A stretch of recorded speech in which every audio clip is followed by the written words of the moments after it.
గ్రామ పంచాయతీల 7.5 కిలోమీటర్ల దూరం పోతుంది మా నడవంగా, మా రెవెన్యూల నడవంగా, సర్వేలు రెవెన్యూ నడవంగా 7.5 కిలోమీటర్లు. అయితే ఎంత ఇంచుమించు 800 ఎకరాలు, 800 నుంచి 1000 ఎకరాలు పోతుంది మా భూమి సర్వేలు.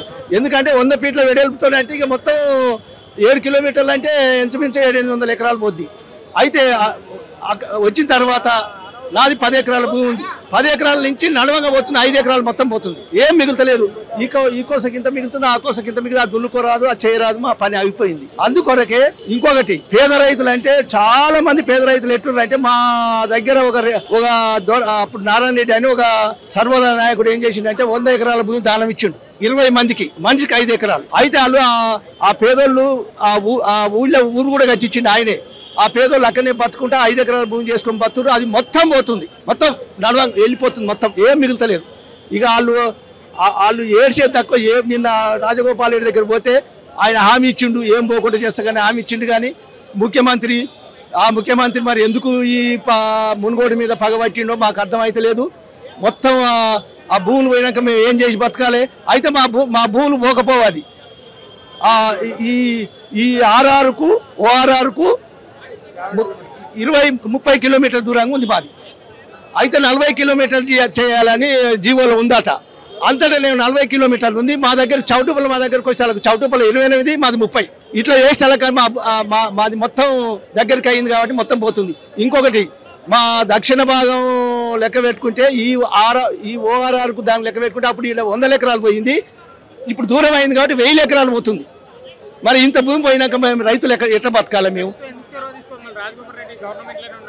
తీసుకుంటాను అంటుండు. మరి ఆయన ఒక్కరు తీసుకుంటాడా, ముఖ్యమంత్రి దగ్గర పోతాడా? నిన్నైతే హామీ ఇచ్చిండు మేము పోతానని. మరి ఆయన ఏం పోతాడో చెప్పలేను. ఇక మనం ఆయన నిర్ణయం ఏం తీసుకుంటాడో. మీరు రైతులందరూ ఐక్యంగా ఉండుర్రి, తప్పకుండా మేము చేస్తానని అన్నాడు. మరి ఇక చేయాలని మేము కోరుకుంటున్నాము. ఇప్పుడు నిన్న మొన్ననే అది ఉత్తర భాగం ఏమో ఆ ప్రభుత్వంలో అయింది, దక్షిణ భాగం ఏమో కాంగ్రెస్ ప్రభుత్వం వచ్చినాక అయ్యింది. ఇప్పుడు వచ్చిన ప్రభుత్వం మార్కింగ్ ఇచ్చిర్రు. ఆ మార్కింగ్ ఎట్టి ఇచ్చిర్రు? 3, ఒకటి నారాయణపురం కిందంగా, మళ్ళీ సర్వేలు కిందంగా 2 ఇచ్చిర్రు. మళ్ళీ సర్వేల మీదంగా నారాయణపురం నడవంగా 3 కిలోమీటర్లు అంటే అక్కడ 3 ఇక్కడ 3 ఇచ్చిపెట్టి నడవంగా ఇచ్చారు. అయితే అప్పుడేమో వాళ్ళు గుర్తులు వేసిరు తప్ప, మార్కింగ్లు వేసిరు తప్ప మాకు సర్వే నెంబర్లు ఇవ్వలే.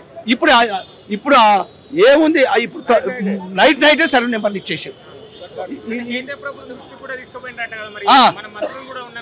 ఉత్తర భాగం ఏమో కేంద్ర ప్రభుత్వం దృష్టికి తీసుకుపోయారు. మాకేమో నిన్న మొన్న దక్షిణ భాగం. అయితే మా దగ్గర ఎందుకంటే మా దగ్గర భూములు 1,50,00,000 పోతున్నాయి. ఎందుకంటే చిన్న రైతులు కొనుక్కున్న భూములు 1,50,00,000 పోతున్నాయి 1 ఎకరం. ఇక అట్టి భూములు మాకు గుంజుకుంటే ఆడేమి ఇస్తారట, 16-15 ఇస్తారని ఆలీలు అంటుంటున్నాం.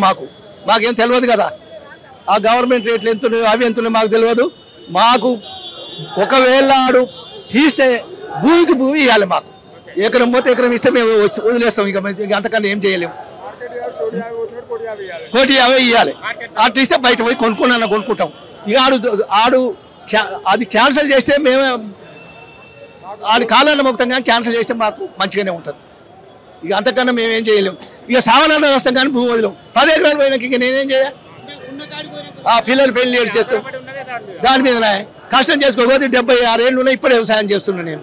అదో దున్నుతూనే ఉన్నాను, నేను అరక దున్నుకుంటున్నా. ఇక అంతకన్నా నేను ఏం చేసి చెప్పు. ఇక మా పిల్లలు ఎట్ట బతకాలి, మేమెట్ట బతకాలి, ఇక అంతా మా పరిస్థితి అంతా అగోచరం అయింది. ఇక అది మీ పేపర్లలో ప్రచారం చేయండి, టీవీలలో ప్రచారం చేయండి.